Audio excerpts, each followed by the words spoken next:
So, hi guys, welcome. There's going to be a short delay, as you can see, Angela. We're going to talk a little bit about Tarot today, and I am so excited. I have Angela joining me, who teaches Tarot out of Miracles of Joy. Hi, Angela. Hi, Joy. So, let's talk a little bit about Tarot, and let's talk a little bit about how long have you been actually doing Tarot? Tarot, I've only been doing for Tarot for about 2 years. But before that, I've started using different divination tools when I was 14 or 15. So started off with ruins and then oracle decks and then moved on to the Tarot. Great. So I have a couple of questions for you, okay? So talk a little bit because you have been teaching Tarot at Miracles of Joy for I guess it's been about a couple of months now. Yes. Okay. So talk a little bit about what happens in your classes, in your workshops. So in my classes, we generally start off with a short grounding meditation. First, we get rid of our worries for the day and we ground, and then I go through a third eye opening meditation so that we can see what we see. Then typically what I do is I usually only go over about 4 cards each class.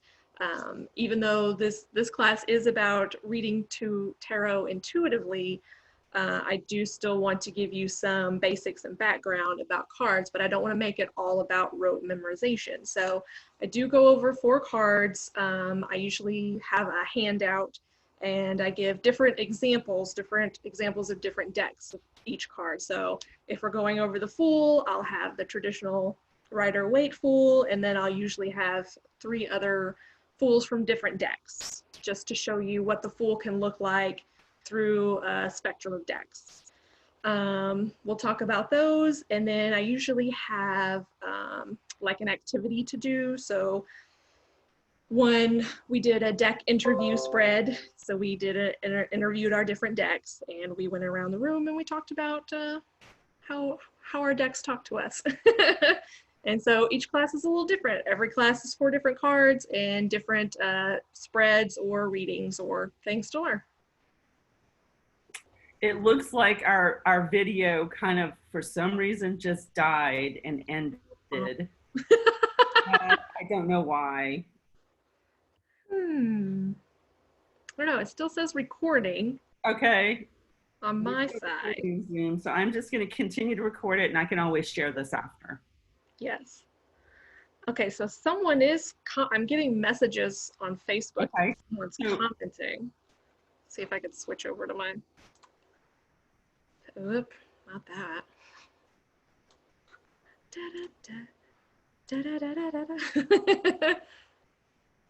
I even have Facebook up?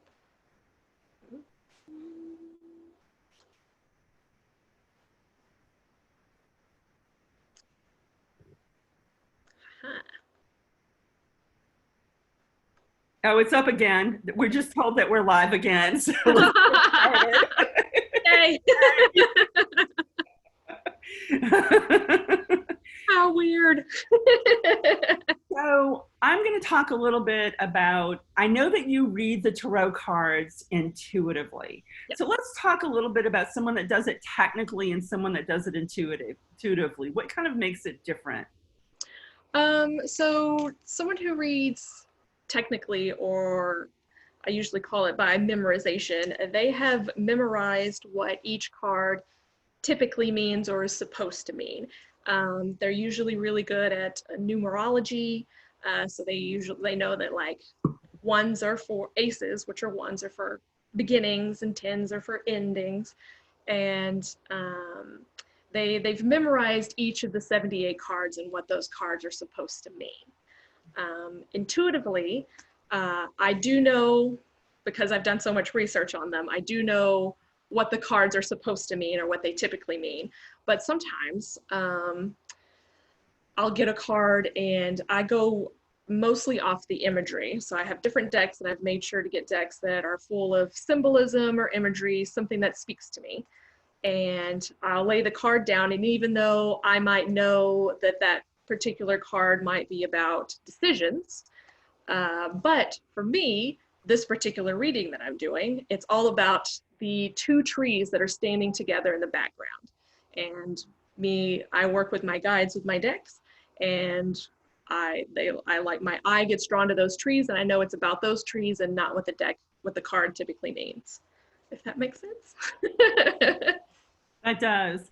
So I'm going to talk a little bit about the people in the tarot cards. How do you look at the different suits and the personalities, whether they're kings or queens or pages or knights? Okay, so those are referred to as the court cards. There's the page, knight, king, and queen. And when you read technically, those usually represent people in your life. Youthful enthusiasm for, the page. Knights are about action, someone who does things. Queens and kings are both, very good advice givers. Queens do it usually from a more emotional, heartfelt place, and the kings usually do it from a more intellectual place. And you can definitely read the tarot that way, that those are people. And sometimes when in my readings, those are people. But I read intuitively, and so sometimes they're not. Sometimes it's all about, sometimes it represents the person across from me, or sometimes it represents someone in that person's life. Or like I said with the trees, sometimes it's just about the hawk flying in the in the background. It's like, you need to be free a little more. So it's hard to explain, but it's easier in person when I'm doing the reading, and I'll show people what I'm talking about. Also, I mean, from where I sit, the cards really don't have any meanings to me when I'm doing a reading. It's really me connecting to the energy field of the person in front of me when I'm doing a reading. So they're kind of like a guide for me.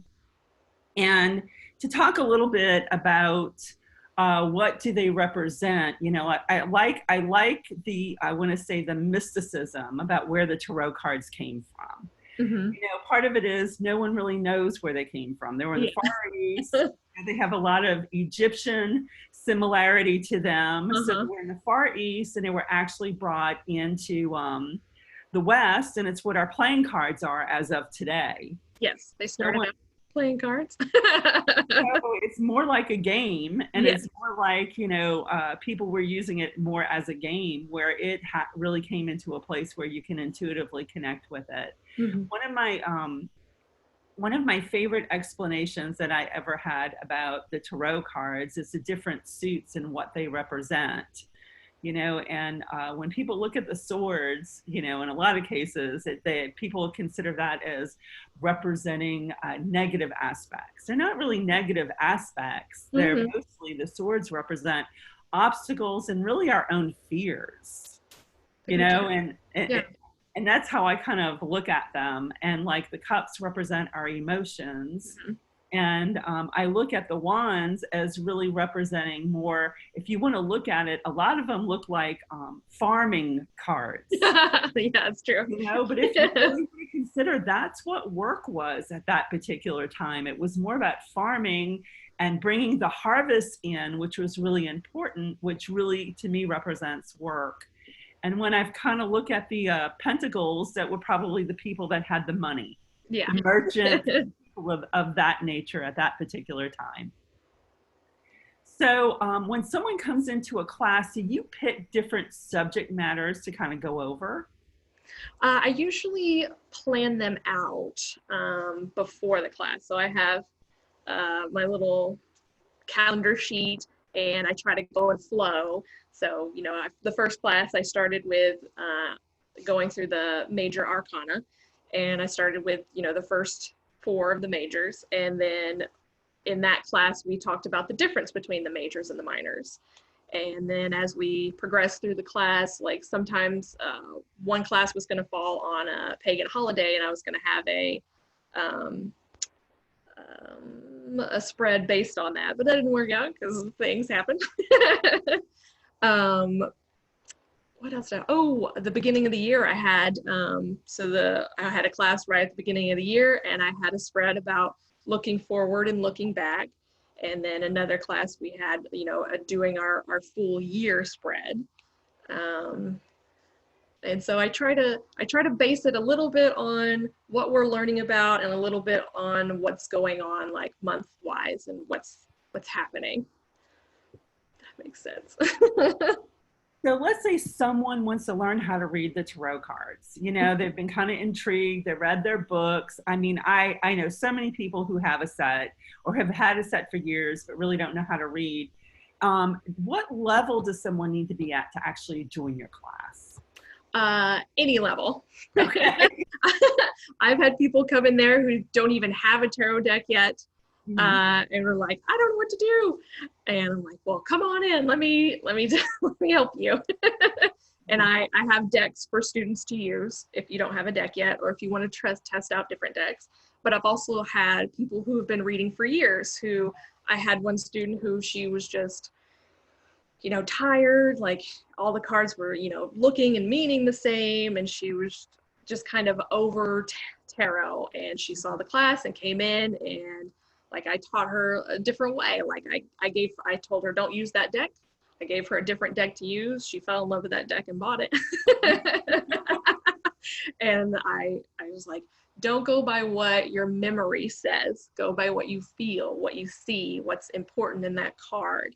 And it really helped reinvigorate her. So you can come in knowing nothing, or you can come in knowing almost everything. You never really know everything about tarot, but so everyone's welcome. I also know that we're looking at doing your tarot class online during everyone's lock-in. Yeah. Shelter in place. Nice. So my question is, are you ready to do online classes? I probably could be. Like if I did online classes, I would start all over again, start at the very beginning, and just make sure to record all of them. Mm-hmm. I definitely have enough to do all the majors and most of the minors already. I could just knock them out. So, here's what I'm thinking. You know, I want you guys, those who are kind of like plugging into this, or someone who's actually watching this at a later date, I want to let you know what is going on at Miracles of Joy. We are in the process of helping all of those that teach classes at the store to take their classes online, so they can actually work with people, and we're going to probably use this platform in order to do it. So go out to our website. It's miraclesofjoy.org. We are in the process of setting up a page for our online classes. And we're going to just take our classes online for April until, I know everyone is kind of shut in at this particular time. Your feedback is really, really important to us. So what I'm going to ask you to do for us is not only that when we go online, the other question that I would have for you, are you interested in seeing Miracles of Joy introduce some of their teachers to you, where you have the ability to ask some questions live? And if you are, just go ahead and put some comments out there, let us know, and we'll start setting up some interviews with some of the folks that are doing classes at Miracles of Joy, so you get an opportunity to kind of interact with them. So with that being said, I just want to really thank everyone for joining Angela and myself today. Be sure to place a comment out there if this was helpful. Let us know what are some of the information you would like, and we're going to just, hey, the Spirit kind of like told us it's time for us to go and do webinars and go live like this. So we're taking that opportunity and we're moving forward. So I want to thank everyone for joining us today, and I hope to see you soon at Miracles of Joy, if not in person, online. Talk to you later. Bye. Bye, everybody. Bye, Angela. Thank you. Thank you.